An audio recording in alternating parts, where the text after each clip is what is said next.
Hey, what's up? I'm Technologics, and today we're taking a look at the iPad 4th generation. Should you buy it in 2017?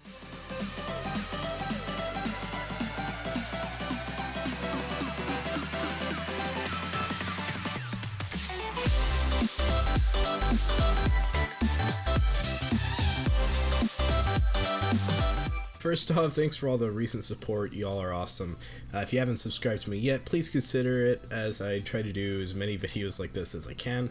But without further ado, let's get started. So the iPad 4th generation was originally released in late 2012 alongside the iPhone 5. It was actually only released 7 months later from the iPad 3 in order to give it a hardware upgrade as well as the new Lightning port before the holidays. The iPad 3 was immediately discontinued, which is probably why you don't hear about them too much. The iPad 4 contains 1GB of RAM and Apple's A6X chip, a slight step up from the A6 found in the iPhone 5 as well as the 5C. The iPad is fully supported and can run iOS 10 without too much issue. However, due to the fact that it is the oldest iPad supported, it's kind of unlikely it's going to be able to run iOS 11. We'll see. You never know. It could happen. We really won't know until it's announced, so it's pretty much all guesswork right now, but it's something to keep in mind if you're looking to buy this thing. The design of the iPad 4th generation is basically the same to that of the iPad 2 and iPad 3, which is by no means a bad thing at all. It looks great, feels great, and just in general is aesthetically great. It has that classic Apple look and feel that they had around the Steve Jobs era, and it's just a really nice device. It isn't the thinnest device in the world, but it's still pretty good, and you know, it has a little bit of weight to it, but it's, again, not too bad. It has a 9.7-inch screen and a great resolution of 1536 by 2048 and a pixel density of 264. So the iPad 4 does have a Retina display, so everything on the screen is going to look very crisp, very clean. You're not going to be able to see pixels, which is what you want from a device like this. Watching video, you know, Netflix or YouTube or whatever, it's very high quality and there's no complaints there. It's definitely a good screen. It's worth mentioning really quickly that the iPad 4 does not have Touch ID, just a classic home button, which, I mean, do you really need Touch ID on a tablet? It's, you know, it's a convenience, but I don't think it's necessary, at least for me, so not a huge deal. The camera on the iPad 4 is nothing really too impressive. It can shoot at 1080p, but is only 5 megapixels, which is really not that great.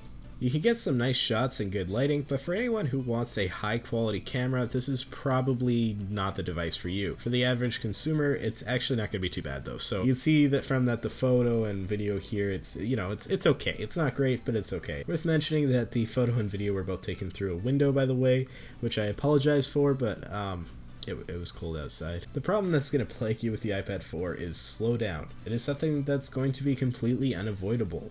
Not as much now, but in a year or two down the road, it's going to be pretty darn slow. While it runs pretty much all apps and games right now, with technology advancing the way it is, you're definitely going to notice like in the near future. As of right now, however, in early 2017, it runs pretty well from my experience. Not too bad. There were a few things that bothered me. Slight frame drops when switching pages, for example. You know, just little things like that. Just kind of a little bit irritating, but not a huge deal. The iPad 4 has a very good battery, at least when I was using it, and it will definitely last you the day if you're charging it overnight. So is the iPad 4 worth buying?